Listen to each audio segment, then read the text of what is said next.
Oke, saya jadiin host ya, Mas ya. Iya. Sip, jadiin host. Kok dipanggil Bang Bagus? Bang Bagus. Oke, udah jadi host, Mas. Boleh langsung dimulai aja. Oke, makasih.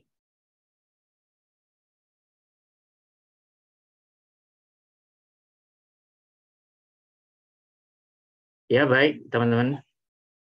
Sorry, saya agak lambat hari ini ya. Saya agak lelah sih sebenarnya. Baru pulang dari daerah Serpong. Ya.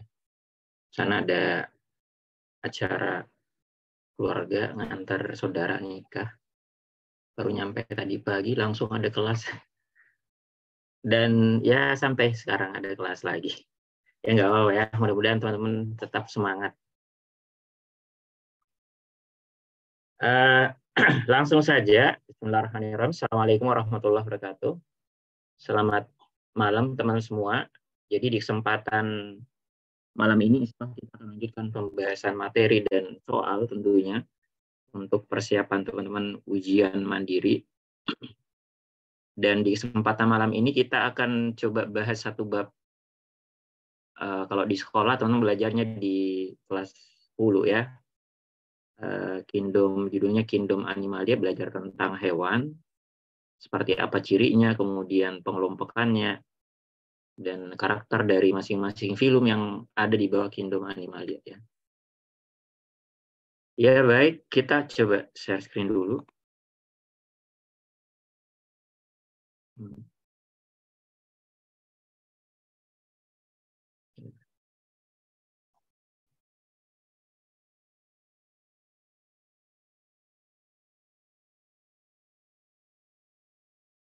Ya, tolong dikonfirmasi kalau enggak kelihatan ya screen-nya. Ini saya udah gerak-gerak ini.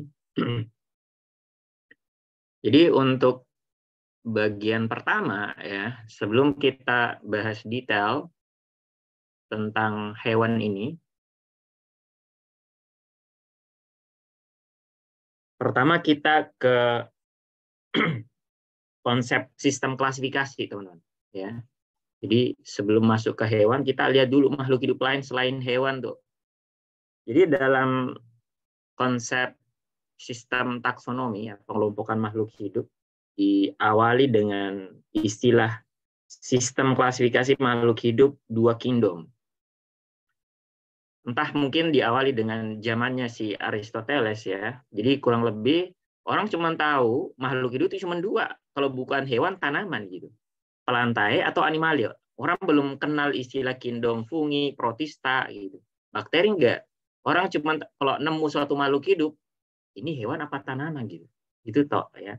Maka ada dua kingdom pada saat itu, ada namanya kingdom plantae dan kingdom animalia. Kemudian seiring dengan perjalanan waktu ya, ilmu semakin berkembang, maka ada nanti istilah sistem klasifikasi 3 kingdom, 4 kingdom. Kemudian ada istilah sistem klasifikasi 5 kingdom. Nah, ini yang teman-teman pelajari di sekolah sepertinya. Ya, makhluk hidup itu dikelompokkan jadi 5 kerajaan. Ada paling rendah kelompoknya bakteri, maka ada namanya kingdom Monera.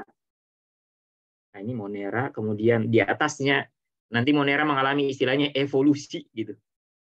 Berubah jadi apa? Muncul organisme protista, ya, kemudian muncul tanaman, jamur dan hewan. Jadi sistem klasifikasi 5 kingdom ya mencakup 5 kerajaan utama, Monera, protista, plantae, fungi, dan animalia. Nah, demikianlah kehidupan dan demikianlah juga ilmu pengetahuan berkembang terus, enggak berhenti, teman-teman. Ya. Akhirnya muncul istilah sistem klasifikasi 3 domain. Jadi, kalau dalam taksonomi, istilah takson ada istilah kingdom, phylum, ya, kelas, ordo, famili, genus, spesies gitu.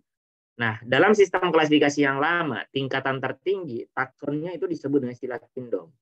Nah, sekarang untuk sistem klasifikasi terbaru, ada istilah domain. Jadi di atas kingdom, ada istilah domain sekarang. Gitu.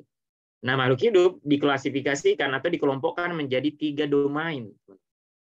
Ya, ada namanya domain bakteria, kemudian ada domain archaea, kemudian ada domain eukarya. Nah, dari masing-masing domain itu ada kingdom di bawahnya kan, teman-teman hafalin tuh urutin sistem klasifikasi takson kan, kingdom, filum dan seterusnya. Di bawah kingdom persis, di bawah domain persis ada kingdom gitu. Maka dari domain bakteri muncul kingdom bakteria. Ada juga yang menyebutnya eubakteria. Kemudian dari domain archaea keluar satu kingdom juga, teman-teman. Ada namanya kingdom archaea atau archaebacteria.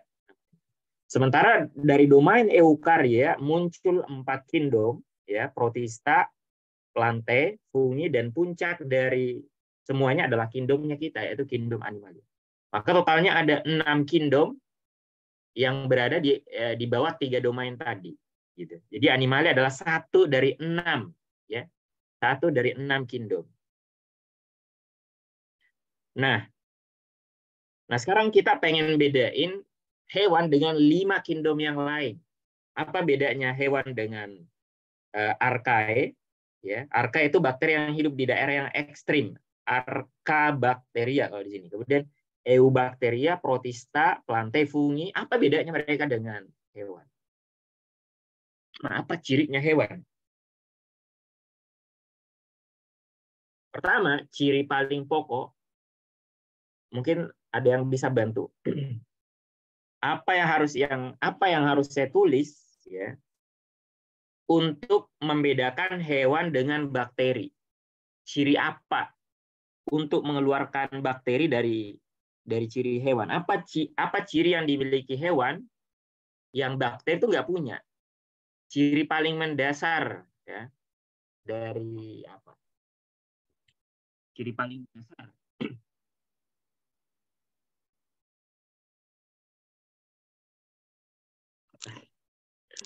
Oke, ada yang benar, ya, hampir bisa lah.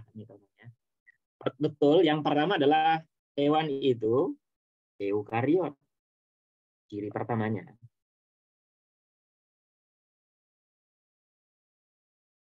Maka dari ciri pertama ini tersisihkanlah 2 kingdom. Archaea sama eubakter. Kenapa? Mereka prokariot. Sorry, ini salah ketik ini yang bikin. Ini harusnya pro ini. Jadi ada 2 kingdom tersisihkan, teman. Dengan 1 ciri yang teman tadi dapatkan. Kemudian itu, ya, betul. Ini yang diinginkan, yaitu semua hewan wajib, tidak mungkin enggak, pasti multiseluler. Gitu. Enggak ada hewan yang uniseluler. Nah, ini ciri kedua, teman-teman.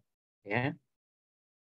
Atau boleh disandingkan lah, eukariot multiseluler. Dari kata kunci multiseluler, protista disisihkan. Ini. Protista ini dihapus. Kenapa? Karena protista ada yang uniseluler, ada yang multiseluler, bahkan sebagian besarnya uniseluler protista itu. Protista itu mungkin teman-teman masih ingat ada istilah protista mirip hewan, disebut protozoa, ada protista mirip tanaman, disebut ada protista mirip jamur, ya. Dan sebagian besar protista itu uniseluler. Jadi dengan menuliskan kata kunci multiseluler, ya, istilahnya mungkin semuanya multiseluler gitu, maka protista boleh dicoret dari ciri. Jadi dari 2 kata kunci ini saja, teman-teman, udah menyeleksi banget, ya, makhluk hidup yang lain selain tanaman. Tersisa apa? Fungi sama plantae. Ya. Apa yang belum ditanya udah ada yang jauh, ini luar biasa nih. Ya. Apa ciri yang harus saya tulis agar plantae tersisihkan, gitu, ya, sehingga nanti tersisa animalia sama fungi.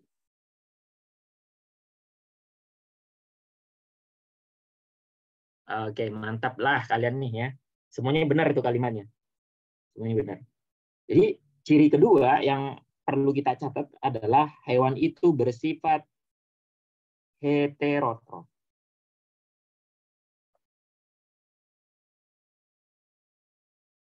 Ini ciri keduanya. Ya, dengan ciri kedua ini tersisihkan, dikeluarin plantae. Plantae yang nggak punya ciri, bukan heterotrof, dia autotrof gitu. Nah, tersisa apa? fungi dan animalia. Sedikit tambahan ya. Fungi itu jadi pertama kalau archaea sama bakteria yang bawah itu secara umum mereka uniselular ya. Protista, kalimatnya apa protista? Sebagian besar uniselular, sebagian kecilnya multiselular. Tapi dibalik dengan jamur gitu. Jamur itu sebagian besarnya multiselular, sebagian kecilnya uniselular. Jadi ada jamur juga yang sebenarnya uni. Teman-teman sebut dengan istilah yeast atau khamir. Di ujian mandiri juga kata kunci itu sering keluar. Yeast, jadi jamur bersel tunggal atau uniselular, itu disebut dengan istilah yeast atau khamir. Sebagiannya penghasil khamar, alkohol ya. Maka fungi, sebagian besarnya multiselular, sebagiannya uniselular. Nah, jadi 3 ciri pertama menyisakan animalia, hewan, dan fungi. Nah, sekarang ciri apa yang perlu ditulis untuk menyisihkan ya, fungi ini dari animalia? Tadi udah ada yang tulis sih, ya. Ciri yang ada beberapa ciri yang bisa dominan. Pertama adalah hewan tidak punya dinding sel. Hewan tidak punya dinding.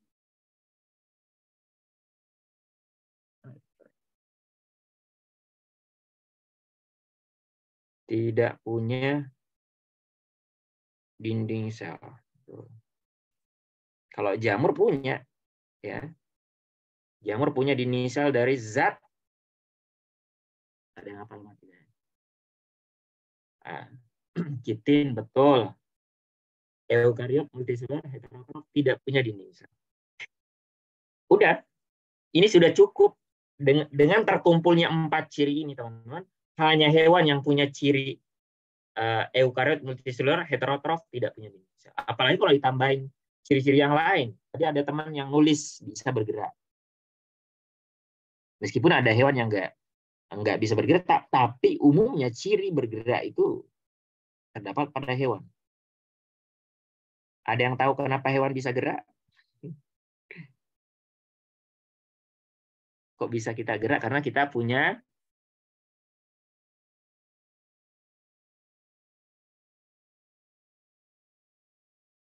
memiliki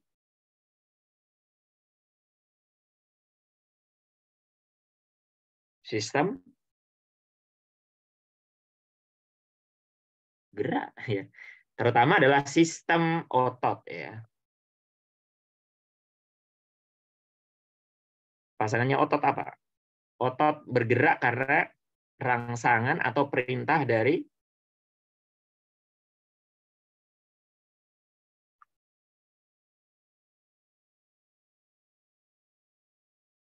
ya, betul. Ya betul. Sistem saraf. Ya. Minimal. Jadi mereka punya sistem organ, minimal sistemnya adalah sistem otot dan saraf. Tapi apa semuanya punya sistem pencernaan? Enggak. Apa semuanya punya sistem respirasi? Enggak. Tapi umumnya punya sistem otot dan saraf. Gitu ya. Dan ciri-ciri yang lain sebenarnya kalau bisa ditambahkan, tapi ini yang paling pokok untuk teman-teman. Nah sekarang, setelah kita tahu ciri dari kingdom animalia, semua hewan secara umum punya 5 ciri dasar ini. Ya, 5 ciri dasar.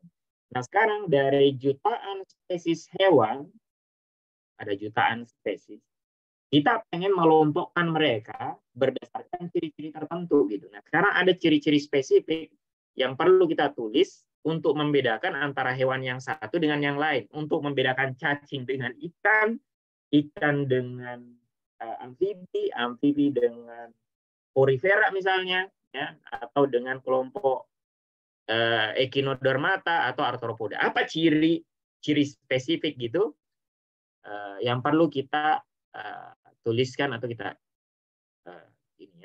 bahas ya. Ya betul, diantaranya ada tidaknya tulang belakang. Itu pembagian paling basic sebenarnya memang ya. Hewan terbagi 2, ada tidaknya tulang belakangnya. Ada invertebrata atau avertebrata dan ada vertebrata yang punya tulang belakang. Nah sekarang ya kita lebih ke bahas 5 ciri dasar. Ya. Jadi saya batasi. Berapa ciri yang perlu kita ketahui untuk menguasai soal kalau keluar Kingdom Animalia di ujian mandiri? Jawabnya 5. 5 ciri dasar gitu. Tadi 5 ciri umum. Ini sekarang 5 ciri khusus untuk mengelompokkan hewan. Pertama, ciri pertama apa?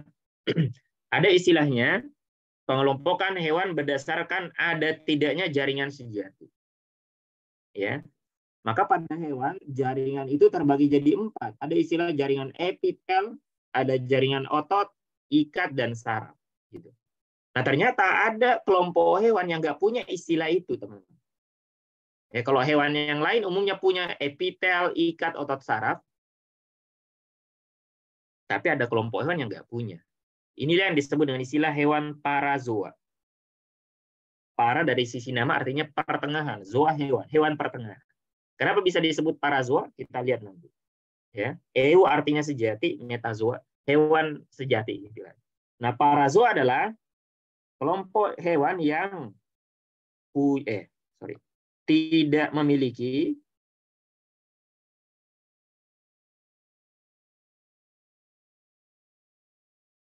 jaringan sejati.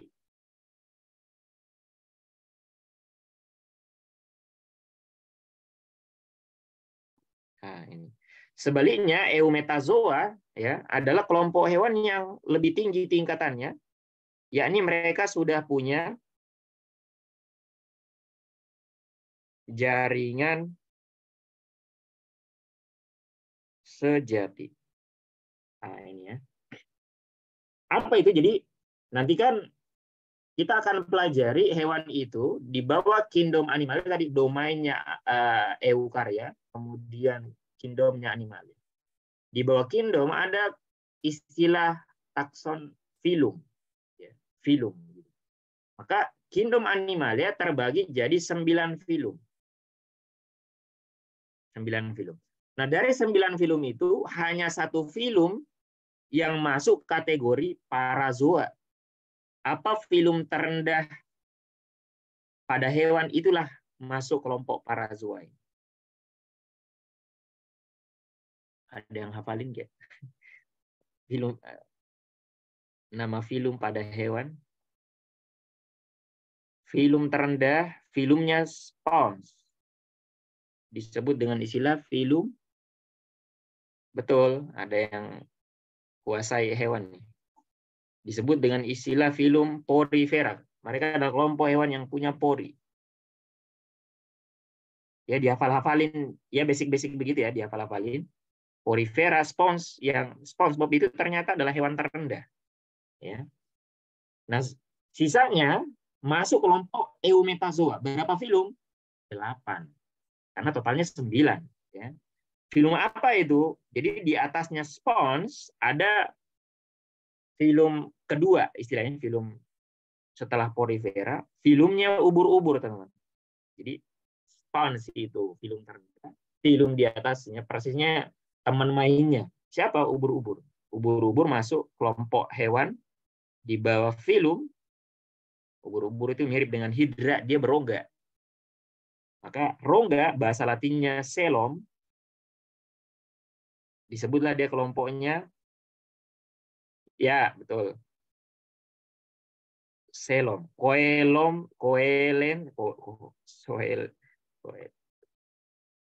gimana tulisannya? Kok jadi lupa? Coelenterata. Ya, ada istilah filum Coelenterata. Berapa filum? 8. Jadi kita cukup tulis Coelenterata sampai filum tertinggi, filumnya manusia.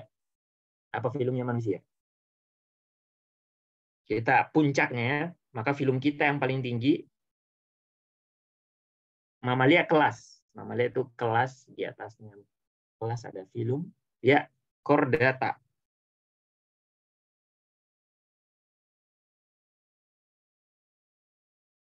Nah ini.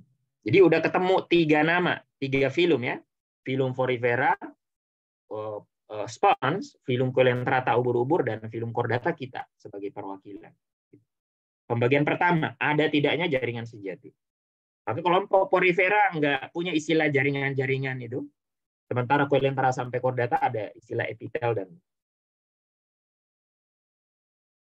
Nah, kemudian sebelum kita masuk ke ciri dasar kedua, teman-teman, saya pengen menyampaikan istilah ini menarik untuk teman-teman ketahui. Jadi dalam sistem klasifikasi dua kingdom, pada saat itu makhluk hidup cuma dua.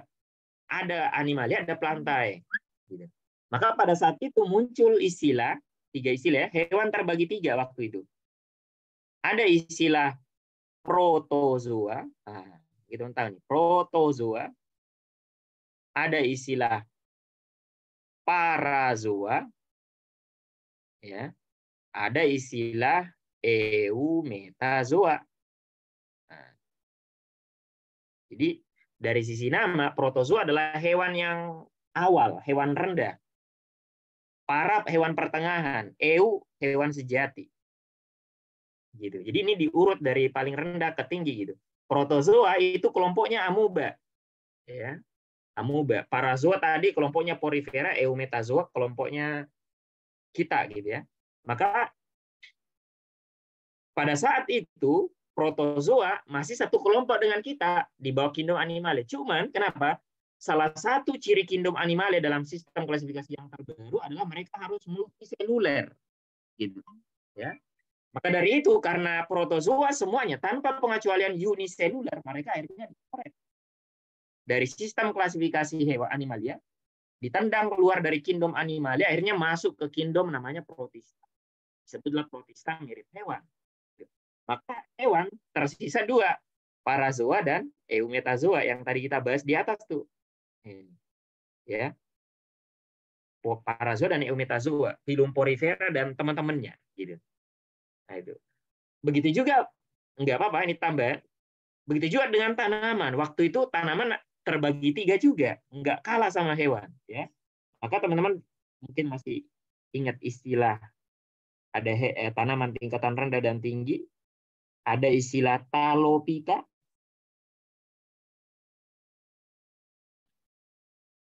Ya, talopita artinya tanaman yang hanya berupa talus, belum ada akar sejati, batang sejati, dan belum ada daun sejatinya. Ada yang tahu pasangannya talopita?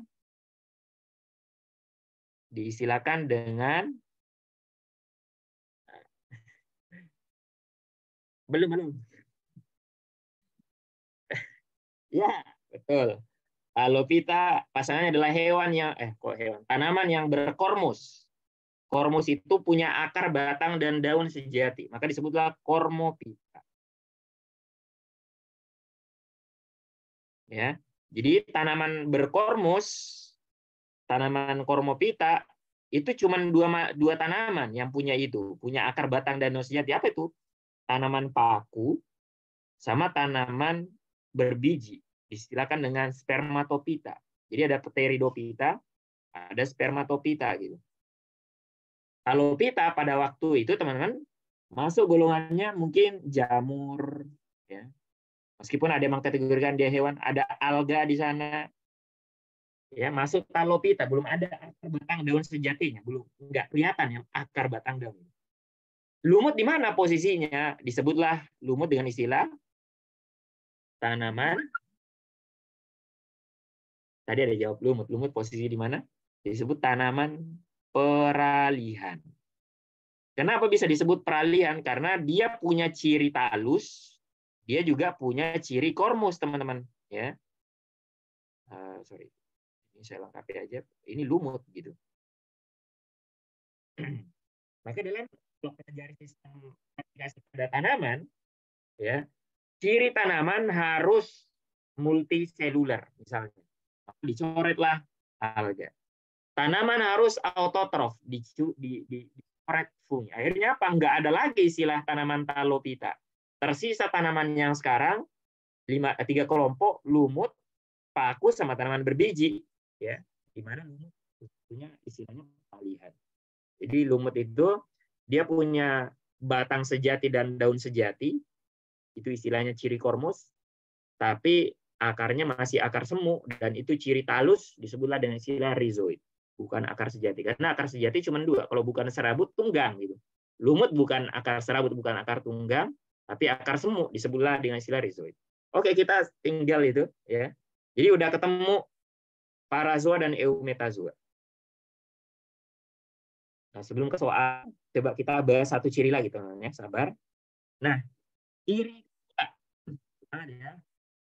kedua adalah berdasarkan simetri tubuhnya, hewan terbagi 3. Ya. Apa 3 itu? Pertama, ada hewan yang badannya asimetris. Jadi enggak simetris, jadi simetris. Sementara kelompok yang lain kita sebut dengan istilah simetris. Dan simetris. Dan simetris ini terbagi 2. Ada yang sifatnya simetri radial, ada yang sifatnya simetri bilateral. Dan ini berturut-turut dari rendah ke tinggi. Hewan tingkatan rendah asimetris badannya, hewan tertinggi simetri bilateral. Apa tuh cirinya simetri radial dan bilateral? Jadi kalau simetri radial, atau kita kasih contohnya, asimetris hewan terendah, maka jelas hewan terendah tadi apa? Kingdom, kingdom sih. Kita lagi ngomongin film hewan ya. Film. Jadi kepalanya udah hafalin tuh, ya. Kalau ditanya di soal film terendah apa sih? Ya itu jelas stones.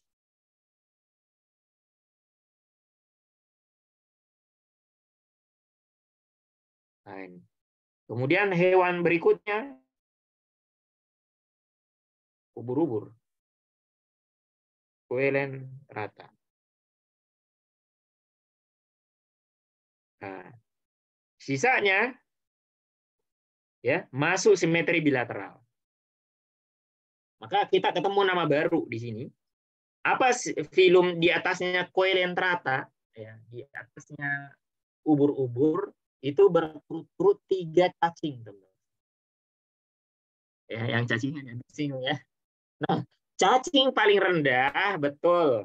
Cacing paling rendah namanya filum platyhelminthes. Ketemu nama baru dari kata plat, ya. Platyhelminthes. Sampai film tertinggi chordata. Ya, ada berapa film? 9 gitu. Jadi masih ada, kita udah ketemu 4 nama film, ya, maka tersisa 5 nama nih yang belum muncul ya. 5 film ya. Nah, apa bedanya kelompok ini dari sisi simetri tubuhnya? Kalau dia simetri radial, ya contohnya ubur-ubur, Coelentrata kayak gimana itu? Jadi bentuk badannya umumnya itu bulat. Jadi teman perhatikan ubur-ubur dari permukaan atas atau bawah, jangan lihat dari samping ya. Lihat dari atas atau bawah. Maka kenapa? Dia itu kalau dipotong melintang badannya, terserah di bagian manapun di sini, maka belahan kiri dan kanan sama. Dipotong di sini, atas bawah sama, utara selatan sama. Dipotong di sini sama. Dipotong dimanapun akan menghasilkan belahan yang sama. Nah, itulah yang disebut dengan istilah simetri radial. Sementara hewan yang simetri bilateral, dari kata bi artinya 2 lateral sisi, 2 sisi. Ya gimana itu? Jadi ambil contoh ada hewan, nggak harus hewan ya, maksudnya nggak harus kayak gini lah, hewan apa yang gini, nggak harus berbentuk hewan, tapi contoh simetri bilateral gini, ya. Jadi titik potongnya cuma 1. Nah, dipotong di sini akan menghasilkan belahan kiri dan kanan yang sama. Tapi teman-teman cari titik potong yang lain nggak mungkin ketemu tuh. Dipotong sini, di atas ada kepala, di bawah ada ekor. Dipotong ini, di depan ada hidung, di belakang beda gitu ya. Nah, maka cuma 1 titik potong nih teman. Dan inilah ciri hewan yang tinggi. Kok bisa? Ini ciri tinggi. Jadi dengan adanya konsep simetri bilateral ini, maka akan menghasilkan beberapa istilah arah pada tubuh hewan. Gitu. Ada istilah anterior posterior. Anterior itu artinya depan. anterior depan, posterior belakang, ya. Ini untuk memudahkan memahami konsep anterior posterior, bayangin sapi. Kelompok sapi, kerbau, kuda, anjing, kucing yang dia kakinya menjejak di tanah gitu ya. Maka bagian anteriornya kepalanya gitu. Bagian ekornya itu posterior gitu maksudnya. Ya. Kemudian ada istilah dorsal. Dorsal itu punggung, ya. Dorsal punggung. Perut istilahnya ventral. Muncul istilah-istilah ini 4 arah ya. Meskipun kalau dari sisi medis ada banyak istilah tambahan lagi ya. Ini yang pokok 4, anterior, posterior, ventral, dorsal. Enggak. Itu sih dia. Ya. Beda. Cacing ada kepala ada. Maka apa pentingnya memang kalau punya istilah anterior, posterior, ventral, dorsal gitu. Ternyata ini yang kelebihan simetri bilateral. Di bagian anteriornya umumnya atau bisa jadi semuanya. Kenapa? Dia punya pusat sistem saraf di sini. Atau bagian pokok dari tubuhnya itu terletak di bagian anterior. Apa di sini? Itu punya alat penting namanya otak. Ya. Jadi hewan yang simetri bilateral secara umum kenapa berotak gitu. Artinya yang lain simetri radial sama asimetris nggak berotak ya. Padahal di filmnya SpongeBob itu ada disebutkan ada otaknya, nggak ada otaknya itu ya. Yang punya otak adalah hewan-hewan yang sifatnya simetri bilateral. Jadi otak itu kenapa harus di bagian anterior? Bayangin di kepala teman-teman ya. Di sinilah otak berada. Kenapa? Nggak tahu. Jadi otak itu akan menjadi pusat penerima pusat pengolahan ya, pusat pengolahan baik rangsangan yang asalnya dari luar maupun dari dalam tubuh. Dan kepala kita mengandung 5 macam indera. Di kepala kita ada 5-5-nya indera yang kita punya. Di sana ada mata, di sana ada telinga, ada hidung, ada lidah, ada kulit, gitu ya. Di bagian tubuh yang lain, badan ke kaki, inderanya cuma kulit, gitu kan. Maka dengan kepala di sana, ya, istilahnya, dengan kepala di sana bersama indera, prosesnya lebih cepat, gitu ya. Jadi kalau posisi mata di bawah, otak di atas, mungkin perjalanan impulsnya agak lambat, bukan saya bilang lambat, cuma mungkin lebih lambat dibanding kalau dia berada di tempat yang sama, itu di bagian anterior atau kepala ya. Nah itu. Adapun kelompok porifera nggak simetris badannya. Spons itu nggak simetris badannya. Ini gambarnya, saya ada di sini. Nah ini, jadi asimetris. Contohnya porifera bentuknya gini teman-teman. Bukan kotak kayak di film tuh. Yang coelenterata contohnya hidra, jadi dipotong di bagian manapun ini sama, sisanya dia istilahnya simetri bilateral. Ya silakan kalau ada pertanyaan ya sebelum jauh nih, tadi tak bisa jawab soal kalau belum ada yang lain. Ini konsep dasar ini setelah keluar di SIMAK. Ya. Perhatikan gambar di atas, hewan yang sudah memiliki lapisan tubuh. Ini kok triploblastik? Tak kenal. Oh, artinya soal untuk ciri berikutnya.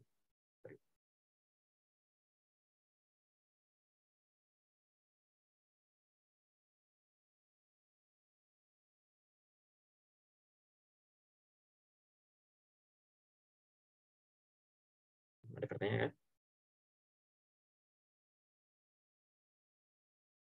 Oke, satu ciri lagi artinya baru bisa jawab soal ini ya. Muncul istilah tadi, triploblastik, sorry.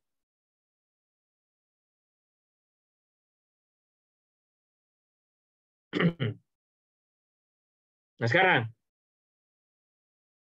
tadi kita udah lewati 2 ciri. Ciri pertama adalah tadi ada tidaknya jaringan sejati, maka hewan terbagi dua. Ada istilah parazoa, eumetazoa. Kemudian yang kedua, berdasarkan simetri tubuhnya hewan terbagi tiga, simetri radial, simetri bilateral, dan asimetri. Pengelompokan yang ketiga adalah jumlah lapisan germinal. Lapisan germinal itu lapisan gem, lapisan muda ketika dia masih embrio ya, ketika dia masih aktif membelah. Tahapan embrio, kalau detail tahapan gastrula, hewan itu cuma ada dua istilah, ada hewan diploblastik, artinya dia punya dua lapisan ya. Triploblastik punya 3 lapisan. Dan cara menghafalnya mudah banget ya. Pembagiannya nanti di bawah sini kayaknya ada ya. Diploblastik hewan yang cuma punya dua istilah, ektodem dan endodem. Jadi ada istilah hewan apa? Oh, ini slide-nya salah tempat itu. Ya. Posisinya salah.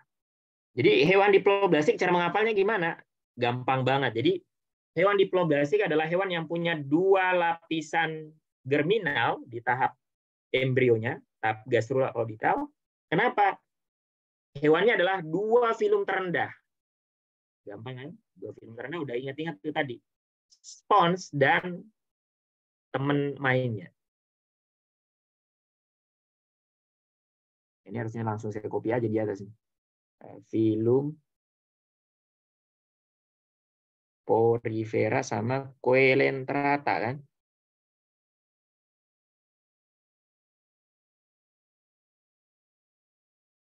Nah, sisanya hewan yang triploblastik selain dua filum terendah. Dimulai dengan cacing paling rendah tadi, namanya Platyhelminthes. Platyhelminthes. Sampai tertinggi, namanya Chordata. Nah, itu sederhana ini. Jadi, pembagiannya gini. Coba teman lihat dulu. Tadi slide-nya salah tempat nih. Ini harusnya ya. Jadi, hewan diploblastik artinya kenapa? Dia hanya punya dua istilah, teman. Ektodem dan endodem. Ya, di tahapan gastrulanya istilahnya. Jadi, ketika kita masih dalam pembentukan embrio, ya, ketika kita bapak dan ibu kita ditakdirkan berjodoh, bertemu di antara keduanya pada malam itu, maka terbentuk zigot, gitu. Nah, zigot kemudian membelah menjadi 2 sel, 4 sel, dan seterusnya sampai 32 atau 64 sel terbentuk namanya morula. Gitu. Dari morula, bola padat berubah jadi blastula, bola berongga. Ya, saya nggak terlalu detail lagi di sini karena teman udah pelajari di sistem reproduksi. Ya. Nah, blastula kemudian berkembang jadi gastrula. Nah, gastrula inilah yang punya istilah 3 lapis atau 2 lapis tuh. Ya, ada hewan yang tahap gastrulanya ada 2 lapis, ektodem dan endodem saja. Ya. Sementara hewan lain selain ektodem dan endodem ada istilah mesodem. Inilah disebut dengan hewan triploblastik. Punya 3 lapisan germinal di tahap gastrula. Gitu ya. Mudah. Nah, sekarang soal yang tadi. Perhatikan gambar di atas, hewan yang sudah memiliki lapisan tubuh triploblastik adalah nomor. Ada yang punya apa? Ini hewan apa nih yang teman-teman kenal gambarnya kira-kira? Nomor 1 apa? Nomor 2 apa? Nomor 3 apa? Nomor 4 apa? Ini kayaknya saya cuma tahu 1 nih gitu. Nomor berapa? Ubur-ubur nomor ya. Ketemu 1 toh ya, ubur-ubur. Oke, nomor 4 ini planaria. Kalau kamu belajar detail, ya betul. Ini planaria masuk Platyhelminthes.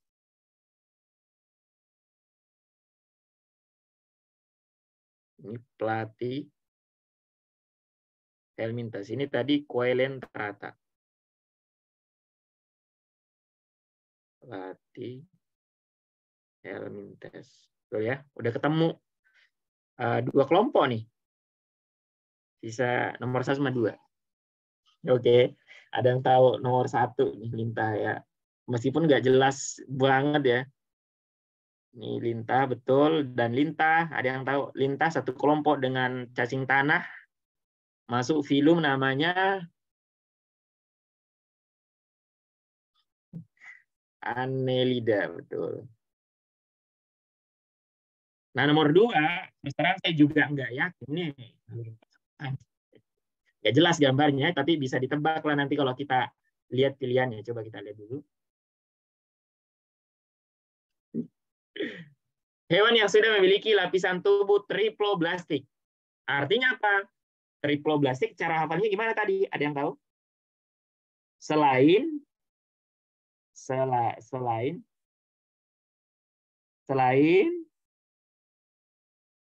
ya, mantap.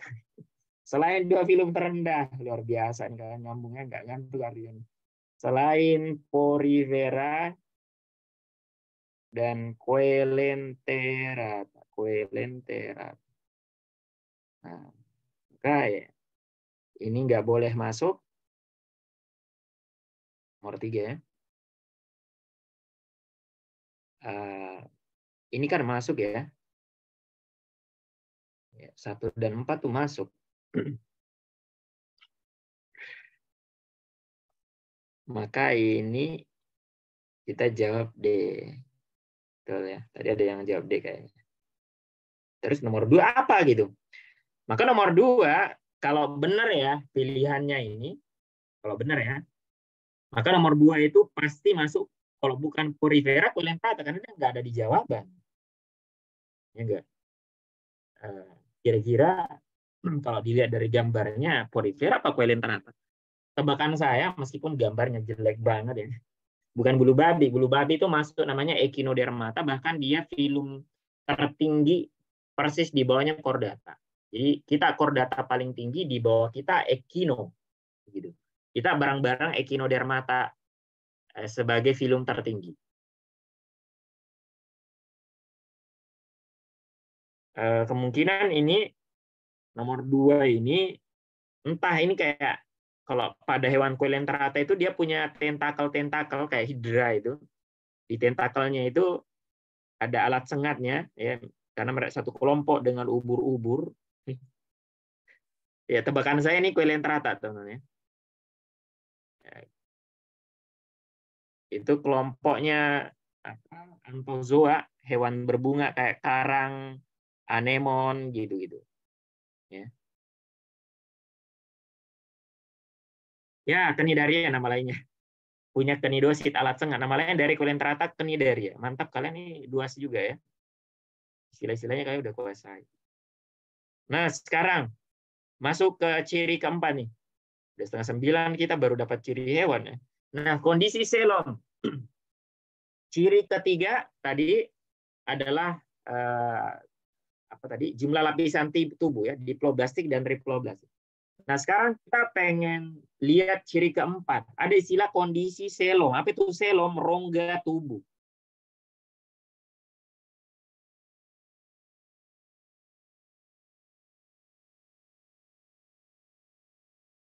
Ya, kondisi selom. Maka teman-teman perlu perhatikan bahwasanya apa? Hewan yang punya selom, rongga tubuh, itu hanya hewan triploblastik. Kok bisa? Kenapa bisa hanya hewan triploblastik yang punya selom? Ini tadi alasannya. Nah, ada teman tadi yang sebutkan. Apa itu, Kak? Non-living layer. Jadi ektodem ini adalah kumpulan sel-sel. Jadi dia berupa sel-sel hidup gitu. Endodem juga kumpulan sel-sel hidup. Di antara ektodem dan endodem ada ruangan kosong. Tapi nyamuknya teh. Ada. Jadi bayangin ektodem itu dinding yang berupa sel-sel, endodem juga. Yang kedua dinding ini ada apa namanya, teman? Ada ruangan begitu, dan ruangannya adalah non living layer, isinya mungkin air.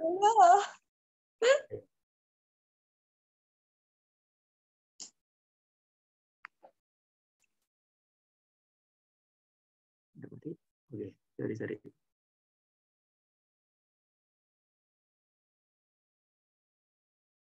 Gitu ya. Maka apa yang saya pengen sebutkan, perhatikan ya kalimatnya. Jadi kalau teman pelajari sistem dibahas di sistem reproduksi ya, dari apa tahapan morula ke blastula itu disebut dengan istilah blastulasi.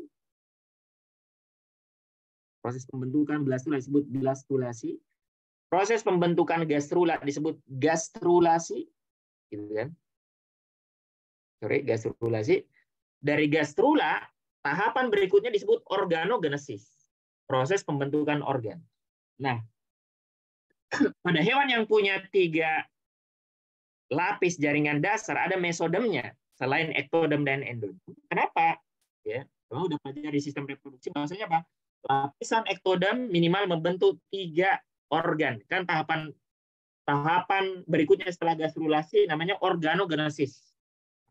3 lapis jaringan ini akan membentuk organ-organ khas. Organogenesis gitu. Maka ektodem akan membentuk 3 kelompok organ di luar tubuh kita. Epidermis, kulit, ya, kemudian di sana ada indera, temannya indera namanya saraf gitu. Mesodem akan membentuk di bawahnya kulit, namanya tulang dan otot gitu. Sementara endodem, lapisan paling tengah, ya akan membentuk saluran pencernaan kita mulai dari rongga mulut sampai anus. Lah apa hubungannya dengan ini? Apa hubungannya dengan konsep kita tadi? Selom, rongga tubuh, kan ngomongin selom ya. Jadi istilah selom nih. Jadi rongga tubuh kita teman-teman, yang paling gede itu adalah rongga dada sama rongga perut. Ya, kita punya banyak rongga di tubuh kita. Ada rongga kepala ya, ada rongga pinggul atau panggul istilahnya ini, tapi yang paling pokok adalah rongga perut sama rongga dada. Dengan rongga dada sama rongga perut, kok bisa ada rongga itu? Kenapa ada kamar di dalam tubuh kita itu? Itu bayang kamar ya. Kok bisa ada kamar? Jadi kamar ini, kamar yang teman-teman lagi tempatin, itu kenapa bisa ada kamar? Kenapa ada ruangan? Ada rongga di sana karena ada dinding. Gitu kan? Dinding itulah yang membentuk kamar. Kalau nggak ada dinding, nggak ada kamar, nggak ada ruangan, nggak ada rongga. Gitu. Maka sama persis, apa yang membentuk rongga dada sama rongga perut? Kok bisa ada rongga di dada kita? Ada rongga di perut kita. Jawabannya apa? Rongga itu ada karena ada tulang dada di depan dan ada tulang belakang di belakang. Antara tulang depan dan tulang belakang dihubungkan sama tulang rusuk gitu. Jadi tulang dada, tulang rusuk sama tulang belakang itu membentuk rongga. Ruangan, rongga dada namanya, ya. Kemudian dilapisi sama otot, dibungkus sama otot. Maka tulang dan ototlah yang membentuk rongga itu tadi. Artinya apa? Bagian yang membentuk rongga, membentuk ruangan tadi adalah bagian yang membentuk tulang dan otot. Siapa membentuk tulang dan otot tadi? Maka jawabannya mesodem. Maka hewan yang tadi apa istilahnya? Hanya hewan mesodem inilah yang kita sebut punya rongga gitu ya. Hewan apa artinya yang punya mesodem tadi? Hewan triploblastik. Ya. Hewan triploblastik. Maka konsep berikutnya ini tentang selom ini kita hanya sandarkan pada hewan triploblastik. Maka hewan triploblastik terbagi 3. Ada hewan triploblastik aselomata, ada hewan triploblastik pseudoselomata, ada hewan triploblastik selomata. Apa itu aselomata? Adalah kelompok hewan yang A artinya tidak. Selom rongga, nggak ada rongganya. Artinya apa? Daging semua. Enak dong. Pseudoselomata dikata pseudo artinya semu. Maka ada istilah pseudopodia, kaki semu. Muba itu punya pseudopodia, kaki semu. Ya. Ini pseudoselomata artinya rongga semu, rongga tubuhnya semu, bukan sejati. Nah, hewan yang tinggi itu punya rongga sejati. Nah, ini. Hewan apa yang punya hewan apa yang nggak berongga, yang punya rongga semu dan punya rongga sejati? Ini mudah. Ini mudah. Jadi hewan apa? Triploblastik. Maka skip semua yang diploblastik. Apa itu? Porifera dan coelenterata. Nggak masuk hitungan di sini. Ya. Maka apa tadi hewan di atasnya coelenterata? Cacing paling rendah, maka dialah yang menjadi triploblastik paling rendah asilomata. Betul. Cacing paling rendah masuk asilomata. Cacing di atasnya, persis di atasnya pelatih helminthes, punya rongga tubuh semu. Dan satu filum aja untuk ujian mandiri, yaitu betul, nematoda disebut juga biar apa namanya? Biar apa istilahnya? Biar seragam ya. Maka kita sebut nematelminthes sama dengan nematoda. Ini filmnya. Ini nama film semua kita tulis nih. Sisanya masuk hewan triploblastik selomata yang udah punya rongga tubuh sejati. Hewan apa itu? Dimulai dengan filum cacing tertinggi. Kan cacing itu ada 3 ya. Platyhelminthes, nematelminthes, cacing paling tinggi. Oke, mantap. Annelida paling tinggi, filum Annelida. Maksud saya filum cacing paling tinggi, cacing tanah ya. Annelida sampai filum tertinggi Chordata. Maka muncul 2 nama baru di sini. Nematelminthes dan Annelida. Oke, kita sudah sampai di bagian hampir terakhir ya. Konsep klasifikasi hewan ini. Ini memang penting untuk kita kuasai. Kenapa? Karena ini basic untuk paham detail-detail setiap filum.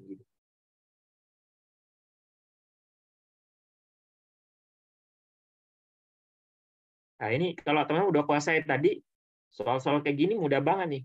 Ya. Organisme multiseluler, ya semua hewan ini masuk ya. Hewan dengan jaringan sejati. Istilahnya tadi apa? Eumetazoa. Simetri bilateral, maka 2 filum. Jadi dari sisi ini ada 2 filum disisihkan. Sorry, gini caranya. Sorry, gini.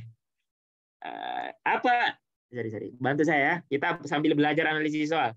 Ciri pertama, organisme multiseluler. Ada yang bisa disisihkan? Ada yang bisa dicoret?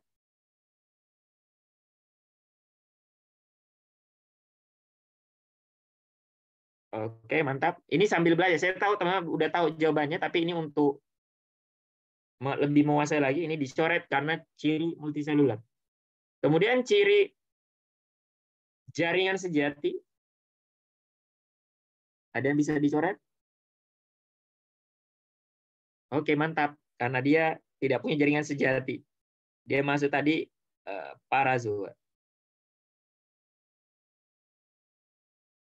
Simetri bilateral ada yang bisa dicoret?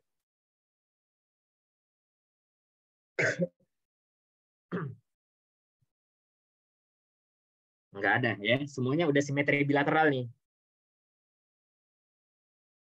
Ini udah bilateral semua.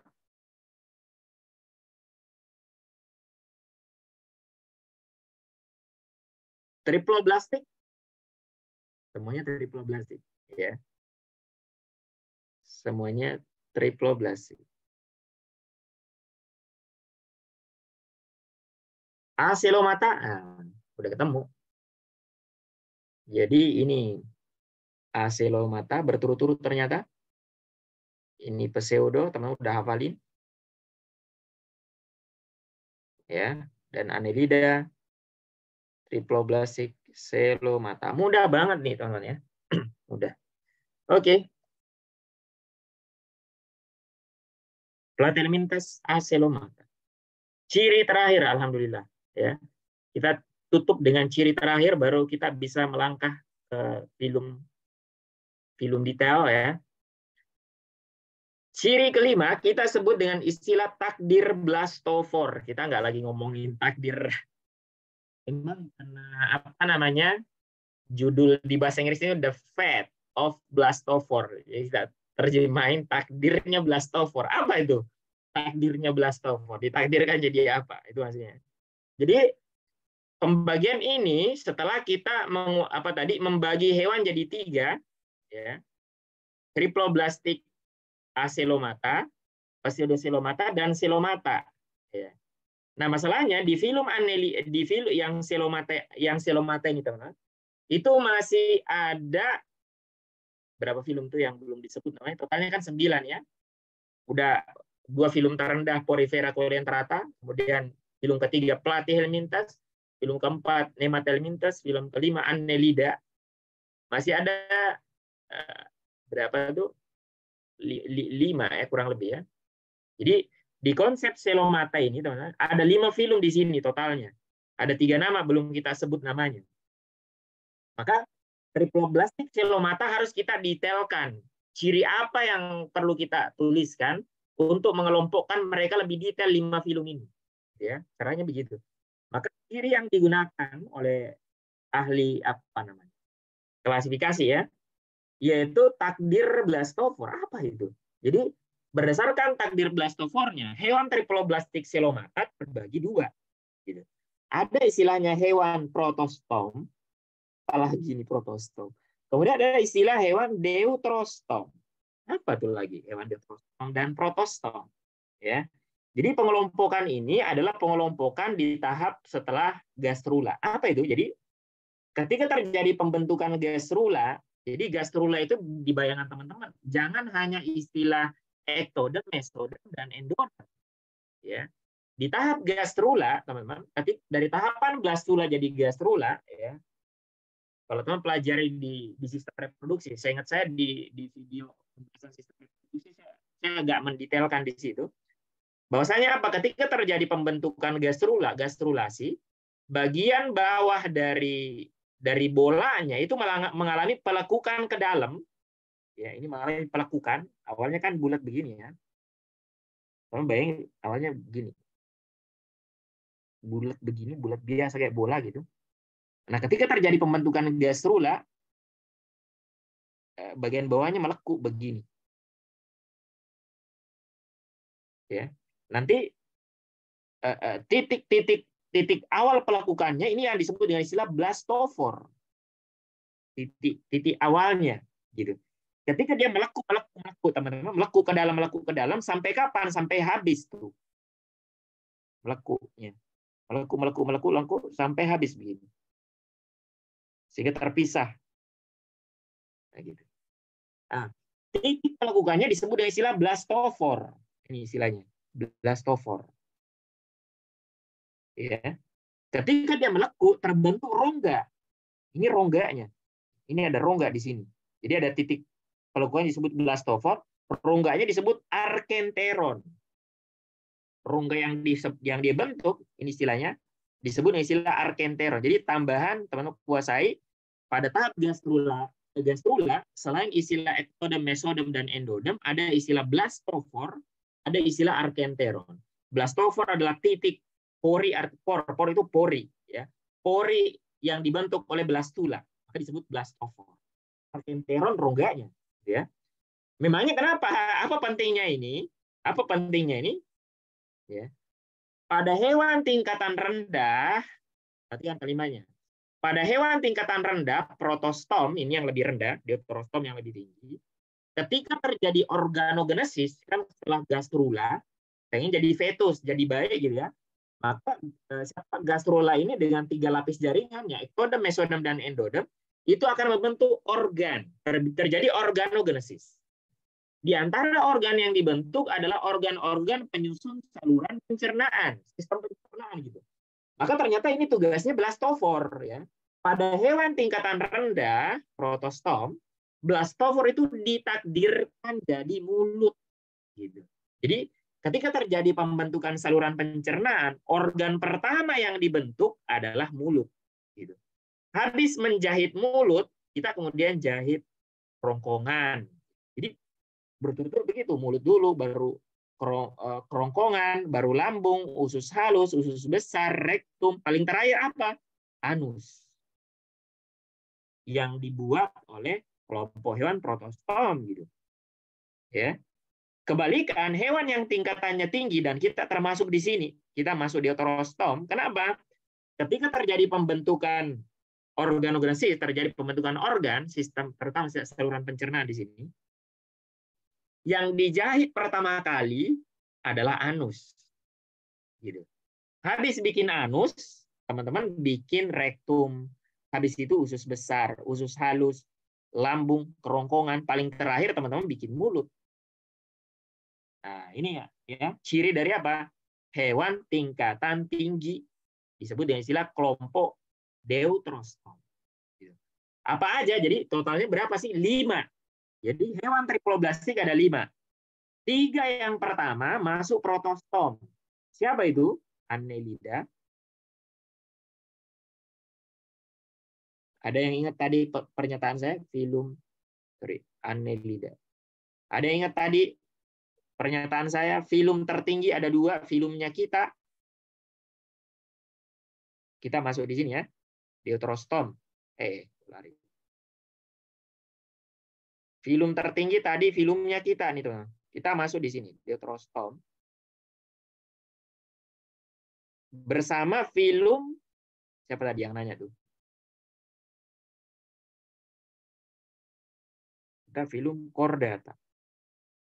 Persis di bawah kita ada filum. Ya, mantap. Filumnya apa tadi itu? Bintang laut dan teman-temannya. Bulu babi ya betul tadi bulu babi. Echinodermata. Kok bisa Echinodermata dianggap tinggi, Mas? Oh, karena dia sama dengan kita, dia Deuterostome. Yang pertama kali dibuat di sistem pencernaannya adalah makanya jadi manusia jangan sombong. Yang dibuat pertama kali, dijahit pertama kali adalah ya. Artinya sisanya masuk di konsep atau temannya Annelida. Apa temannya Annelida? Ada 2 film yang belum kita sebut. Pertama, film dengan hewan tubuh lunak, maka dia punya cangkang. Bahasa Inggrisnya, bahasa Latinnya, ya itu betul. Bahasa Latinnya lunak itu mollis. Maka molus. Kemudian yang paling sering keluar soalnya, terus ini hewan yang dari semua film yang paling sering keluar soalnya adalah arthropoda. Dan ini yang akan segera kita bahas pertama. Kemungkinan ini toh ya, waktunya kok udah jam segini nih. Film Annelida, Mollusca, arthropoda totalnya 5 kelompok hewan triploblastik selomata yang punya rongga tubuh sejati. Nah, ini bersama perkembangan evolusionernya pada struktur tubuhnya kelompok organisme yang lebih maju dibandingkan Platyhelminthes, namun lebih primitif dibanding arthropoda. Hewan apa yang berada di antara Platyhelminthes dan arthropoda? Ada yang hafal urutannya?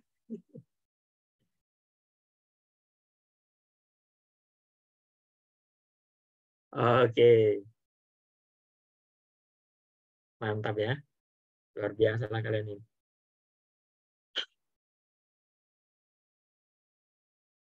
Nah, ini jawabannya. Jadi ini cara ngapalinnya. Totalnya berapa film? 9. Nah, ini cara saya. Sebenarnya saya nggak perlu, memang kebiasaan aja, makanya udah hafal aja ini urut-urutannya. Jadi 2 film terendah ya adalah Porifera dan Coelenterata. Ini untuk memudahkan menghafalkan aja ya, ada semua tokohnya di filmnya SpongeBob. Pertama Porifera ya, 2 film terendah ya. Jadi cara ngafalinnya 2 3 4. 2 3 4. Apa itu? 2 film terendah ya. Porifera dan Coelenterata, contoh spesiesnya apa sih? Porifera contohnya sponge. Udah ada ya, udah saya kirim, yang saya kirim udah saya lengkapi saya. Contohnya Coelenterata ubur-ubur. Ya, jadi saat SpongeBob bermain ubur-ubur, kenapa? Ada 3 kelompok cacing, Platyhelminthes, Helminthes, dan Annelida. Kenapa dia? Mereka bertiga adalah kelompok vermes atau cacing. yang seneng nonton filmnya SpongeBob. Saya bukannya anak-anak saya senang nonton, jadi saya ikutan nonton deh. Jadi dia ada episode judulnya Cacing Besar Alaska. Kenapa? Jadi saat SpongeBob main ngejar ubur-ubur, cacing besar Alaska kenapa? Nangkap 2 teman. Siapa itu? Pertama dari kelompok moluska. Ada yang tahu kelompok hewan moluska yang ada di filmnya SpongeBob? Moluska.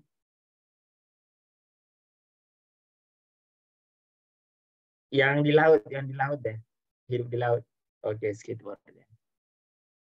Ya, Gary bisa sih, moluska dia. Tulisannya gimana? Nyontek ya. Arthropoda di filmnya SpongeBob. Yang terkenal dah.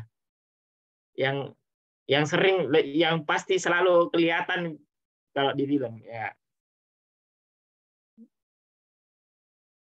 Tulisannya gimana? Nyontek ya. Jadi saat SpongeBob bermain ubur-ubur, cacing besar Alaska nangkep 2 temannya, Squidward dan Mr. Krabs. Tapi bukan SpongeBob yang menyelamatkannya, tapi makhluk hidup lain dari kelompok Echinodermata dan Chordata. Siapa temannya SpongeBob di filmnya yang dari film Echinodermata? Betul, bintang laut Patrick. Dan dari kelompok Chordata? Oke, mantap ya. Ada yang hafal ini. Sandy itu masuk mamalia dan mamalia masuk Chordata. Itu ya. Jadi mudah ngafalinnya. Porifera, Coelenterata, Platyhelminthes, Nemathelminthes, Annelida, Mollusca, Arthropoda, Echinodermata, dan Chordata. Maka tadi yang ditanyakan berada di antara Platyhelminthes dan Arthropoda. Ya, maka di sini kita jawab Annelida. Kenapa? Karena Porifera lebih rendah dibanding mereka semuanya. Chordata paling tinggi, ya. Coelenterata juga lebih rendah, Echinodermata juga tinggi nih. Oke, gampang sekali. Ini masuk amfibi apa reptil? Ayo dijawab dulu. Baru saya jawab. Ada yang tahu Nyonya Puff itu masuk amfibi apa reptil?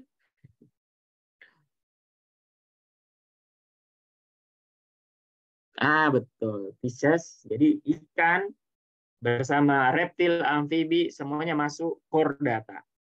Ya. Iya, memang. Kan nggak harus ambil jawaban dari saya. Oke, Chordata itu apakah?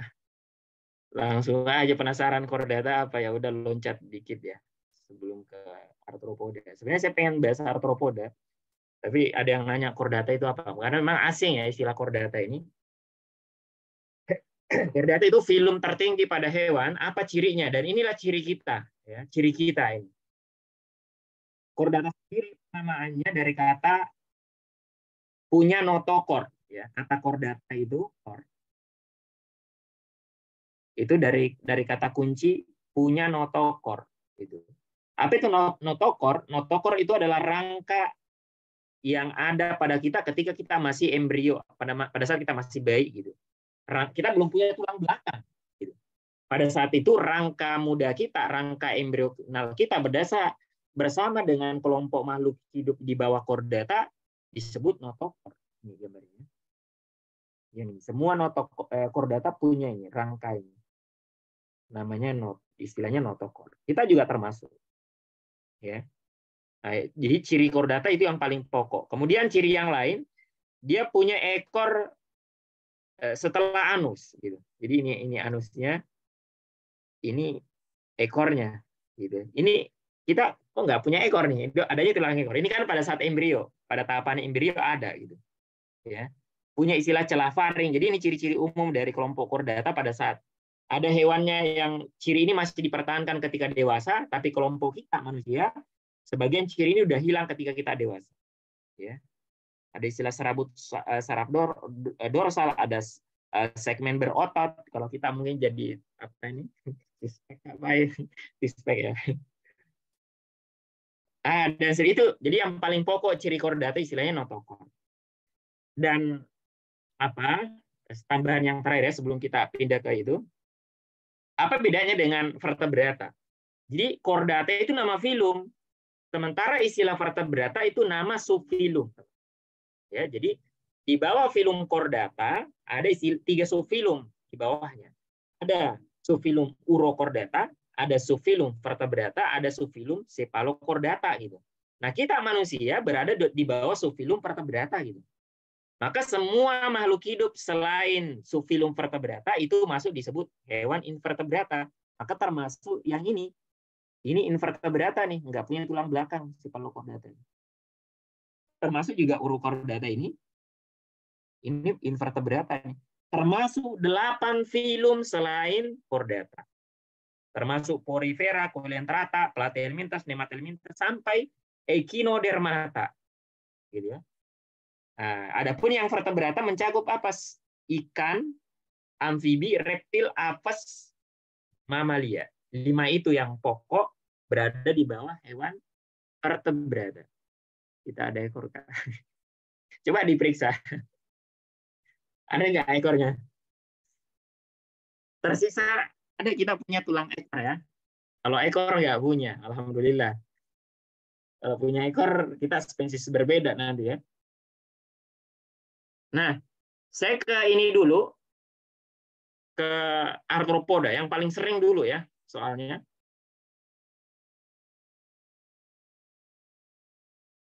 Butuh istirahat nggak? Pengen break dulu nggak?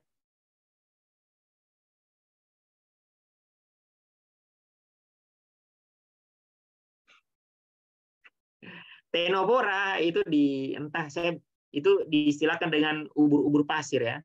Ctenophora itu dulunya kalau dari sisi ini masuk kelompok Coelenterata atau kelompoknya ubur-ubur, dia ubur-ubur pasir. Tapi kalau dalam sistem klasifikasi yang baru dia udah misah dan jadi filum yang lain. Udah jadi filum keluar dari kelompoknya Coelenterata.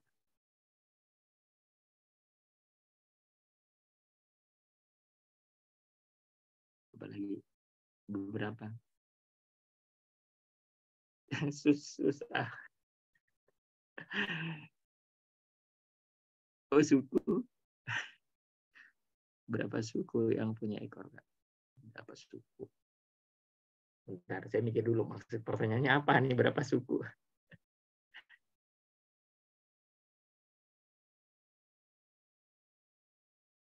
Iya, betul. Vertebrata itu hanya ada di bawah filum Chordata. Ekor, ya ikan, ada istilah ekor ya. Ikan, amfibi, reptil, apa ada ekornya nggak? Nggak ada ya. Kalau apa ikan kan ada, amfibi pada saat tahapan dewasa ekornya hilang.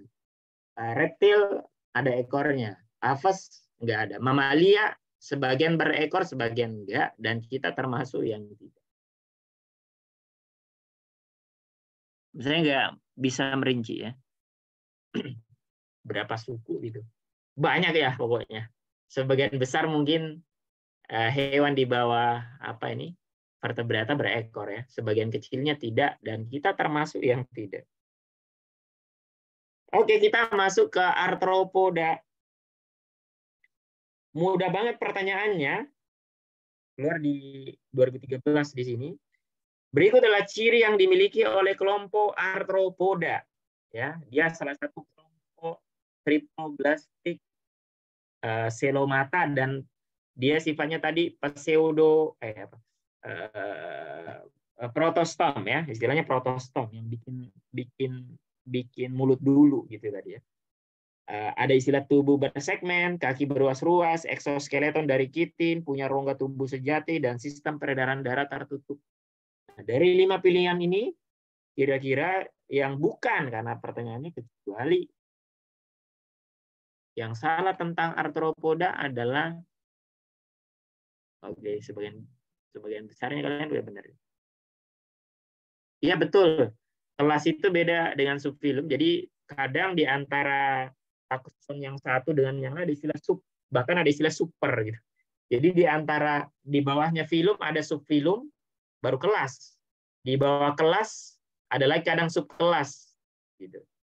Baru ordo. Di bawahnya ordo bisa jadi ada istilah subordo, baru family gitu, dan seterusnya. Kadang ada istilah sub-sub ya di bawahnya takson tadi, termasuk istilah filum itu di bawahnya ada subfilum. Tapi di atasnya kelas. Bahkan di atas kelas ada lagi super kelas. Aneh-aneh aja sih, ini pembuat takson ya bikin repot aja ya. Tapi begitulah ilmu pengetahuan teman untuk bikin repot. Iya, kalian udah benar sih.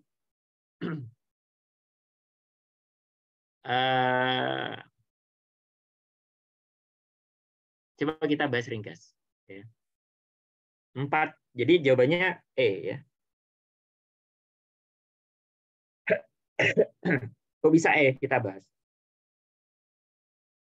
Pertama, apa sih ciri arthropoda? Dari 9 filum pada kelompok Animalia di bawah kingdom Animalia, arthropoda adalah kelompok atau filum yang paling beragam makhluk hidup. Ini karakteristik pertama ya. Yang kedua, mereka itu seperti halnya udah kita pelajari, sudah bersifat eukariot multiselular, simetri bilateral, triploblastik selomata, tapi masih protostom. Jadi dia nggak masuk deuterostom. Gitu. Ciri berikutnya, dia punya kaki berbuku-buku, bersendi-sendi, dan tubuhnya bersegmen. Jadi bedakan istilah bersegmen dan berbuku-buku. Ya. Yang berbuku-buku itu kakinya, yang bersegmen itu badannya. Jadi termasuk hewan dengan tubuh begitu ya. Tubuh bersegmen. Apa bedanya segmen sama buku? Masih penasaran aja apa bedanya film sama subfilum. Ya, subfilum di bawahnya film ya. Kayak gini. Ya udah, kita ajarin deh yang penasaran nih.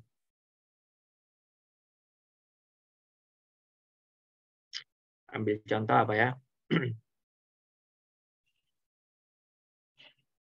Jadi kan ada istilah tadi domain,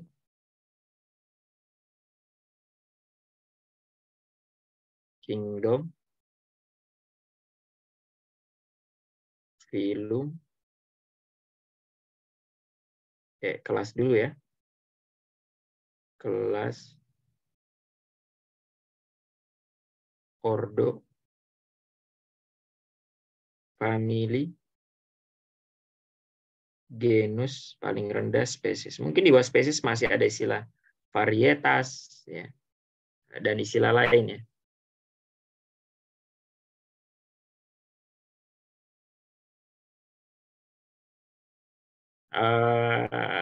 Apa contoh ya?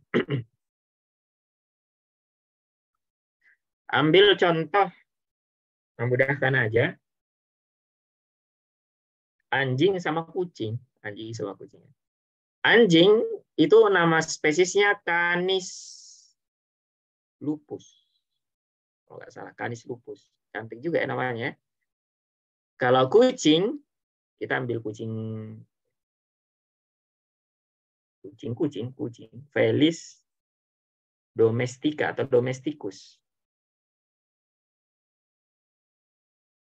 Ya. Mereka beda spesies, genusnya beda apa sama? Kan kalau genus itu diambil dari nama spesies pertamanya, maka genusnya ini Canis, ini genusnya Felis. Nah, gimana dengan family? Kalau dalam aturan hewan, family itu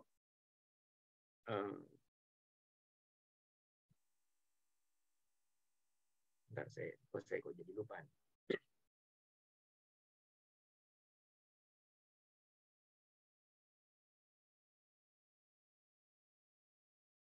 Aturannya itu diakhiri dengan kata idai. Ya. Idai. Oke, maka famili anjing-anjingan, anjing-anjingan apa itu? Maka disebut istilah Canidae. Kalau kucing-kucingan, ada orang main kucing-kucingan ya, disebut istilah Felidae. Maka di bawah Felidae, maka masuk di sana harimau, kucing, ya, singa, itu semuanya satu famili itu istilahnya Felidae. Serigala mungkin Canidae. Gitu. Di bawah, di atasnya ada istilah ordo dan kelas. Kalau kelas kan teman udah hafal nih kelas ya, ikan, fishes, amfibi, mereka masuk mamalia.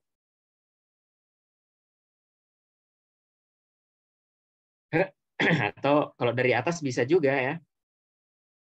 Domain, jam berapa sih? Jam 9 ya. Domain, kan tadi domain ada 3. Archaea, Bacteria, sama Eukarya. Karena ngomongin anjing dan kucing, maka mereka Eukarya. Di bawah domain Eukarya ada 4 kingdom. Protista, fungi, Plantae, Animalia. Gitu. Dari 4 kingdom ini, kucing dan anjing masuk kingdom Animalia. Di bawah kingdom Animalia ada 9 filum. Porifera, Coelentrata, kalau pengen ditulis semua panjang, paling tinggi apa? Chordata. Ya. Dari filum Chordata, ya boleh langsung kelas, ya. Tapi apa istilahnya? Untuk memudahkan pembagian, ya. Di bawah filum Chordata ternyata luas banget teman-teman. Masih ada istilah subfilum di bawahnya. Di atasnya kelas ada istilah subfilum. Di bawah filum Chordata ada 3 subfilum tadi, ada istilah Urochordata. Dia nggak punya tulang belakang, ya. Ada istilah Cephalochordata. Notokornya ada di kepala, dikata sepal kepala, kor, notokor ya. Dan vertebrata. Dari 3 subfilum ini, ya, kucing dan anjing masuk subfilum vertebrata.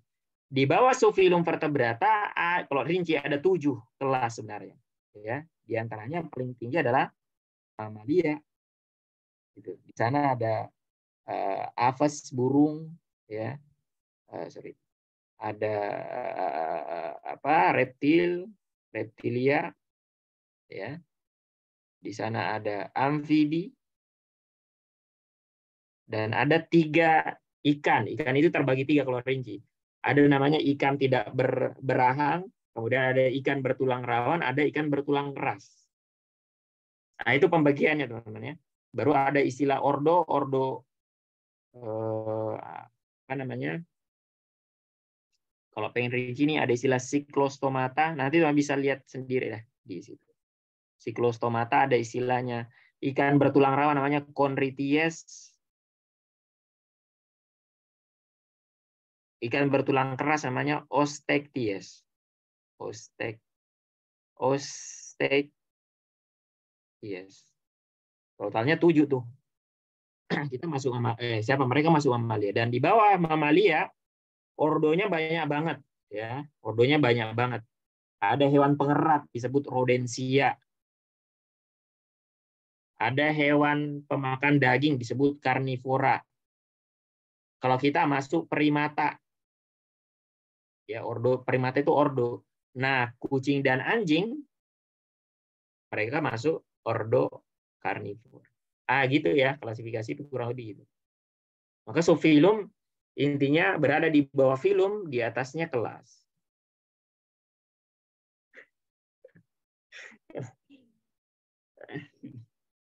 Kenapa nggak masuk? Kita masuk omnivora, cuman istilah omnivora itu nggak dimasukkan ke penamaan dalam takson. Jadi nggak mutlak. Istilah invertebrata nggak dimunculkan di sini. Ya.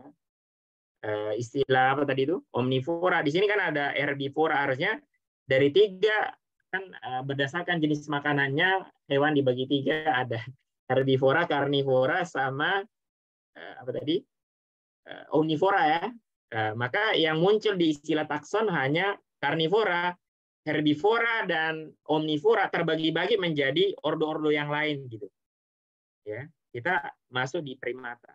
Tapi omnivora yang lain mungkin masuk di ordo yang lain. Jadi enggak.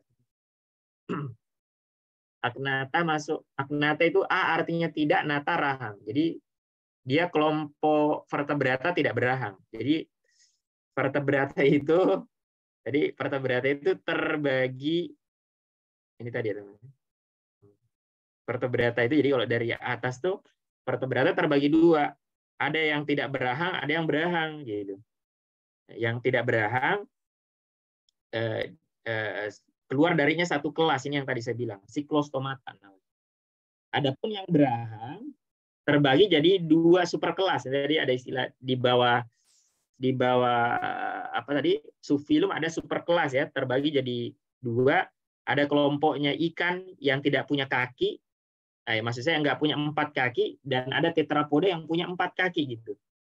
Yang tidak punya 4 kaki ini munculnya sirip istilahnya. Hewan bersirip. Ini hewan yang punya 4 alat gerak kaki gitu ya. Nah, dua kelompok di bawah ikan ini, yang superkelas ikan ini muncul dua ikan, ada ikan ikan bertulang rawan, ikan bertulang keras. Maka ikan ada 3 tuh. Ikan tidak berahang, ikan bertulang rawan, dan ikan bertulang keras. Sisanya teman-teman kenal, amfibi, reptil, apes, mamalia.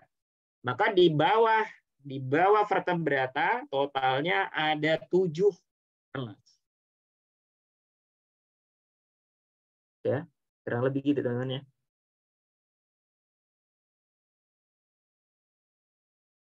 (21.06). Kalian bisa tambah berapa menit lagi?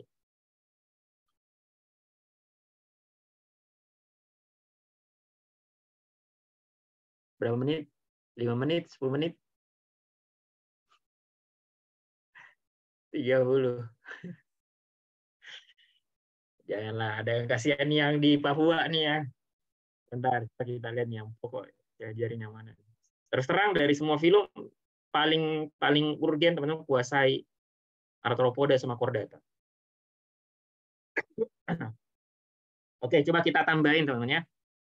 Apa sih bedanya tadi istilah berbuku-buku sama bersegmen-segmen gitu. Kalau berbuku-buku ya, jadi kakinya berbuku-buku ada sendi-sendinya. Jadi alat geraknya, appendage ini alat gerak kakinya maksudnya, punya sendi, ada buku gitu. Kalau badannya bersegmen, apa maksudnya bersegmen sama bedanya dengan berbuku apa gitu? Kalau bersegmen teman-teman, ya, jadi hewan bersegmen disebut dengan istilah hewan metameri. Termasuk hewan bersegmen, hewan metameri. Dari semua hewan yang disebutkan punya segmen itu cuma 3. Hewan apa yang punya itu? Pertama adalah Annelida, cacing tanah. Asing saya kira. Lihat teman-teman, lihat cacing tanah ada segmen-segmen di badannya. Kedua, yang lagi kita bahas, arthropoda. Yang ketiga, jadi segmen itu ciri tinggi. Ya. Yang ketiga, kita termasuk hewan tinggi, ya, chordata gitu. Nah, chordata itu ternyata punya segmen. Punya segmen enggak? Jadi pada manusia disebutkan segmen itu terjadi pada tahap embrio. Pada saat kita udah dewasa, sebagian besar segmen itu udah hilang gitu. Tapi masih ada yang dianggap segmen, contohnya apa? Tulang belakang. Jadi tulang belakang kita itu totalnya ada 33 tulang di sana, sebagiannya bersegmen. Sebagiannya berupa segmen. Segmen itu artinya bahasa mudanya perulangan. Jadi antara segmen yang satu dengan segmen yang lain itu sama isinya. Misalnya ambil contoh, ini cacing tanah, ini ada segmen-segmen ya.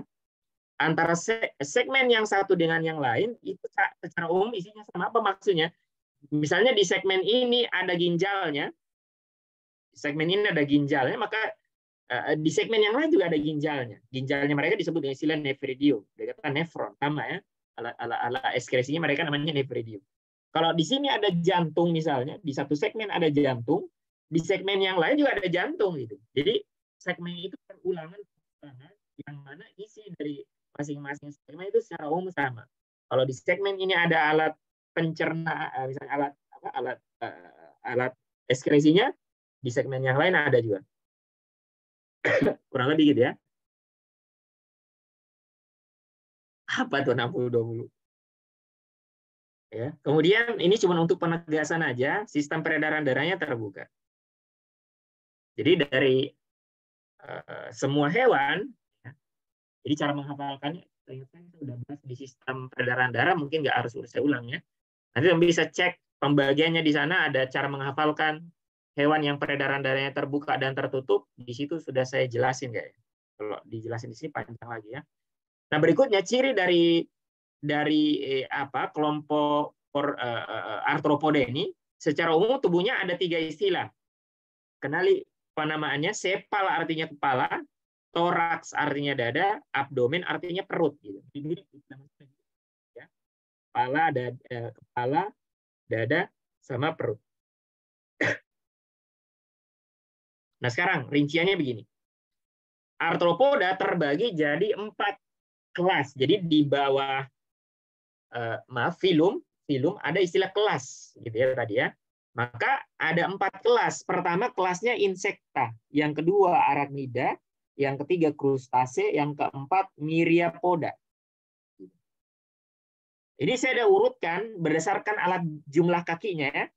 Pertama, untuk kelompok serangga, hafalkan, jumlah kakinya paling sedikit. Dia cuman punya 3 pasang kaki. Cuman punya berapa? 6. Punya 6 kaki, 3 pasang, maka disebutlah dia dengan nama lain hexapoda. Poda artinya kaki, hexa artinya 6. Coba aja tangkap nyamuk ya. Coba dihitung. Ini berapa? Kurang lebih 6. Teman-teman, semut, nyamuk, kecoa ya. Apalagi serangga yang bisa kita lihat. Nah, teman-teman coba dilihat, ternyata jumlah kakinya 6. Nah, di atas serangga ada namanya kelompok arachnida, laba-laba. Ya, insya Allah ya akan di-share.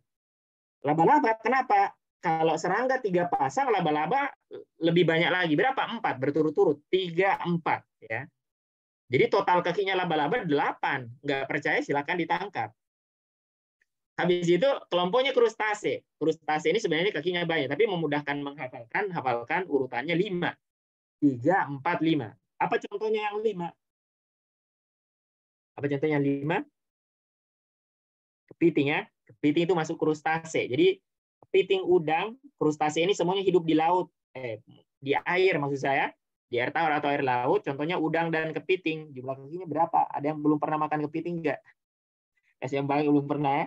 Jadi dia punya 4 kaki jalan mungkin istilahnya. 4 pasang. Terus yang punya capitnya nangkap mangsa mungkin ya. Totalnya ada 5 pasang atau totalnya 10. Jadi berturut-turut 3, 4, 5. Paling sedikit serangga jumlah kakinya. Hewan berikutnya adalah hewan dengan kaki terbanyak disebut dengan istilah myriapoda. Berdasarkan jumlah kakinya, myriapoda diklasifikasikan lagi menjadi 2 subkelas mungkin istilahnya, yaitu silopoda dan diplopoda. Silopoda jumlah kakinya cuma 1 pasang. 1 pasang apa? Per segmen tapi. Segmennya banyak ya. Adapun diplopoda jumlah kakinya 2 pasang per segmen. Nah, contohnya ini lebih sedikit kakinya. Siapa nih? Kelabang dibanding kaki seribu. Kaki seribu 2 pasang per segmen. Soal.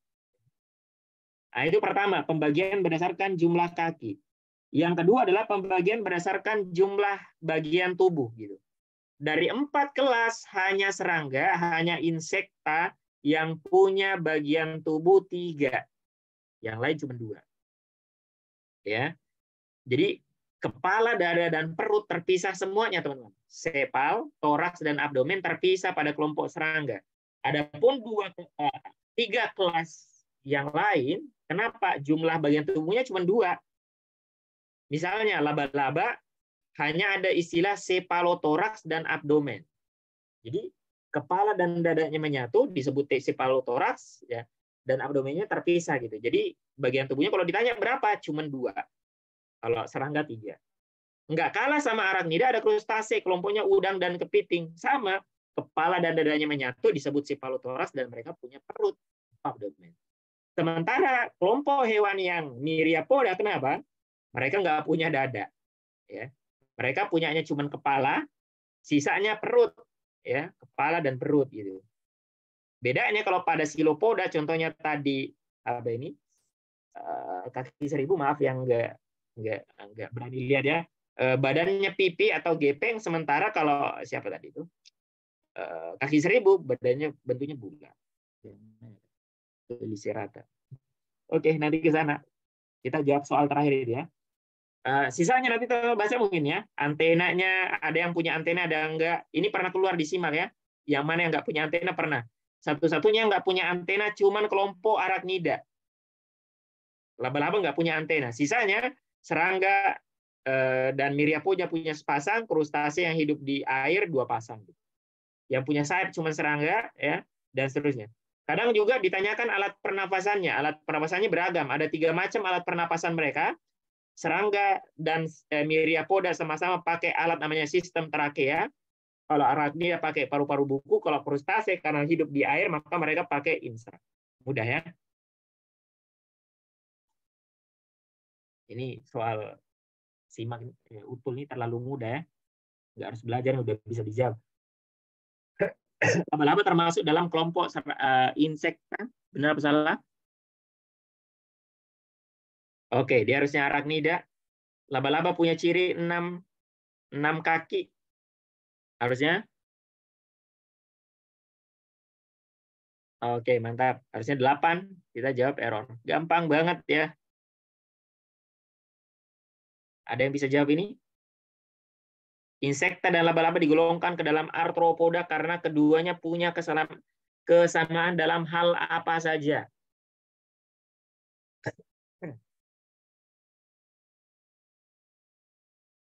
Harusnya saya tunjuk ya, tapi ini udah jam, harusnya dari awal saya lupa tuh ya.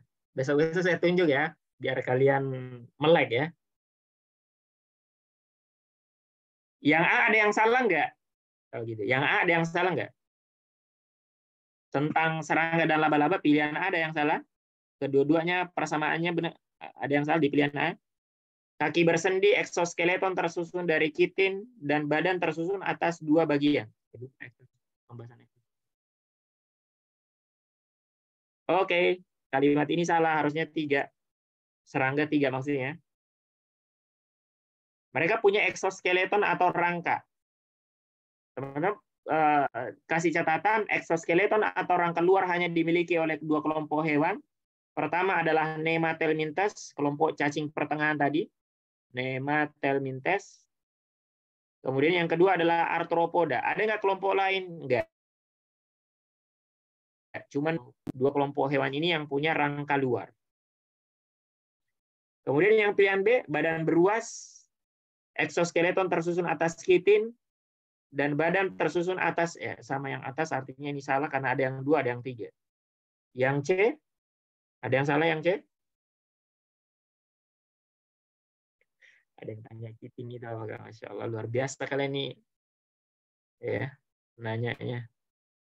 Kitin itu salah satu jenis polisakarida.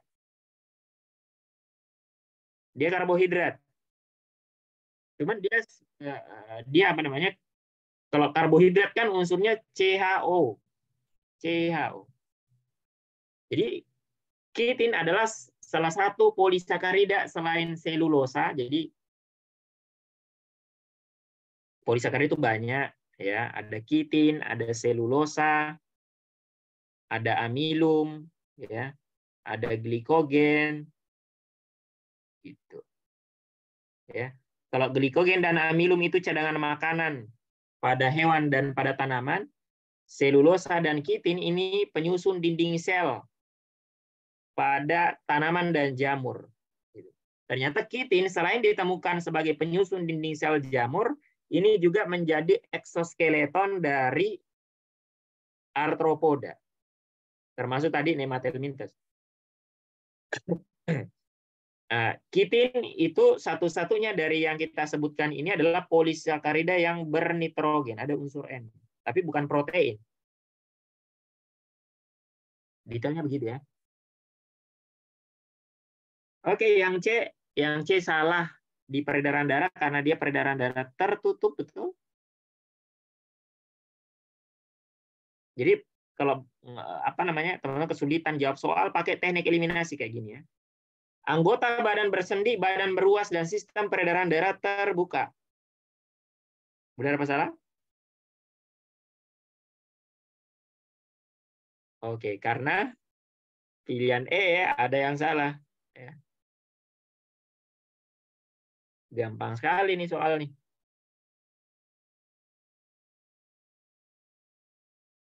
Oh ya, oke, ini yang terakhir ya teman-teman ya. Tadi ada teman kita yang nanya Chelicerata itu apa, Kak? Perhatikan gambar di atas, hewan yang tidak punya Chelicera terdapat pada nomor apa? Nah, kita pengenalan istilah. Chelicera itu adalah salah satu alat ya pada kelompok hewan. Jadi setiap kelompok hewan itu punya alat-alatnya sendiri. Ada alat khasnya. Pada Porifera ada namanya kuanosit. Kalau pada Coelenterata ada namanya cnidosit. Pada Platyhelminthes, Nemathelminthes ada namanya sel api yang dipakai sebagai alat ekskresi. Pada Annelida ada namanya seta atau rambut. Kemudian pada apa lagi? Moluska ada istilah cangkang ya. Ada istilah lidah parut dan yang lain. Jadi masing-masing kelompok ada alat-alat khasnya, termasuk juga Chelicera ini. Ya, Chelicera itu apa gitu ya. Ini dia.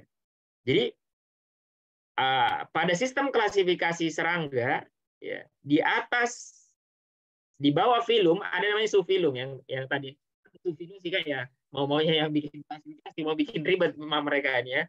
Jadi di antara filum dengan kelas ada namanya subfilum. Nah, dalam sistem klasifikasi ada istilah subfilum Chelicerata. Jadi Chelicerata itu kelompok hewan yang punya Chelicera tadi. Ya. Sisanya kan ada 4 kelas penting tadi yang kita pelajari untuk ujian mandiri. Ada istilah ini tadi kita satukan jadi Myriapoda. Ini tadi Myriapoda.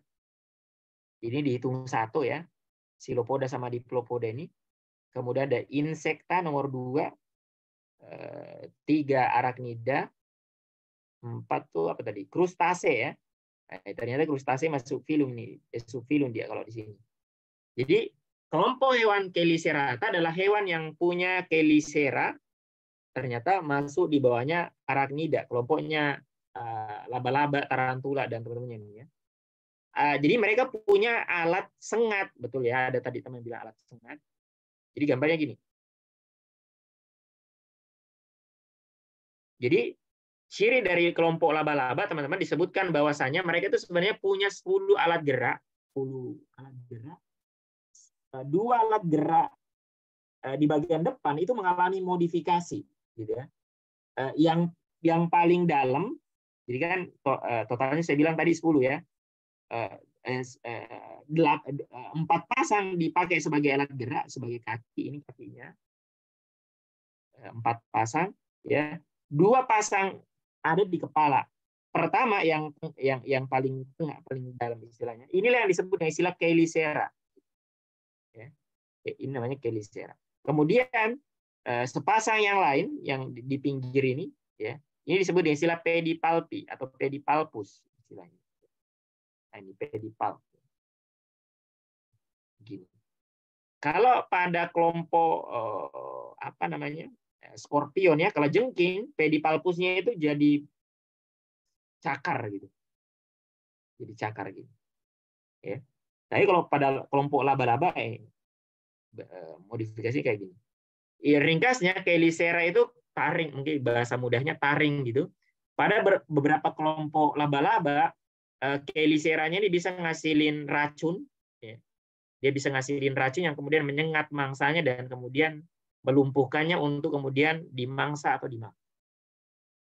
Jadi Chelicera itu mudahnya taring yang digunakan untuk bisa jadi menghasilkan apa tadi toksin atau racun ya untuk melumpuhkan mangsa, bisa jadi enggak, tergantung jenis Cheliceratanya gitu. Nah, salah satu jenis Chelicerata yang entah belum lama mungkin ditemukan istilahnya, ini disebut dengan istilah kepiting tapal kuda. Ya. kepiting tapal kuda ini disebutkan dia entah darahnya mungkinnya bisa dipakai sebagai bahan obat. Dan itu di ujian mandiri dan juga di mana tuh ya di UTBK dulu itu juga sempat keluar namanya. Nah, Chelicera dan pedipalps. Nah, soal yang tadi coba kita baca dulu. Perhatikan gambar di atas, hewan yang tidak memiliki Chelicera adalah maka hewan yang bukan kelompoknya arachnida tadi ya. Maka kamu udah hafalin tadi, diantaranya adalah ini krustase, ini udang. Yang ini Myriapoda. Yang ini tadi arachnida. Nah, ini tadi yang temannya arachnida yang punya Chelicera ya. Ini punya Chelicera. Disebut Chelicera artinya bersama dengan arachnida. Maka yang tidak punya adalah nomor 2 dan 4. Benar ya? Jadi pengenalan istilah aja tuh ya, alat-alat pada kelompok hewan. Oke, nomor terakhir teman. Nomor terakhir penutup beneran nih udah. Capek banget rasanya kalian. Salah satu fungsi antena pada filum arthropoda adalah sebagai alat yang digunakan untuk sensor mekanis.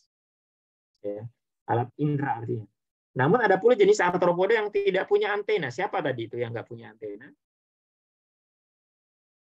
Oke. Arachnida. Ada pertanyaan sebelum kita tutup? Ada yang nggak dipahami?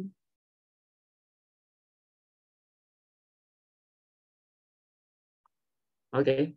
Kalau nggak ada,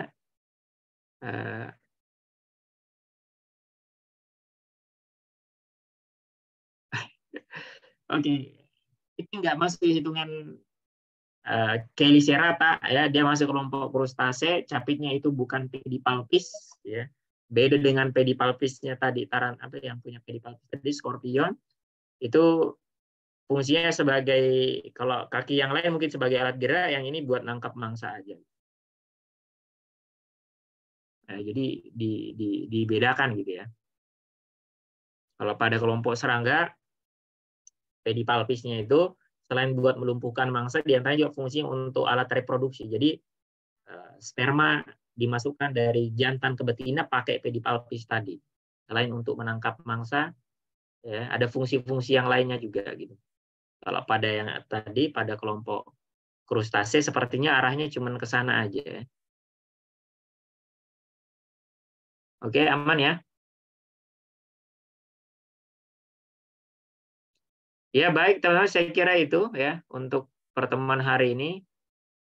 Lebih dan kurang saya mohon maaf ya. Mudah-mudahan diberikan kemudahan lah buat kalian semuanya sampai akhir ya, sampai tahun depan tetap semangat dan bisa lulus insya Allah di salah satu universitas yang teman-teman impikan. Amin. Kita tutup. Selamat malam dan assalamualaikum warahmatullahi wabarakatuh. Ya, sama-sama.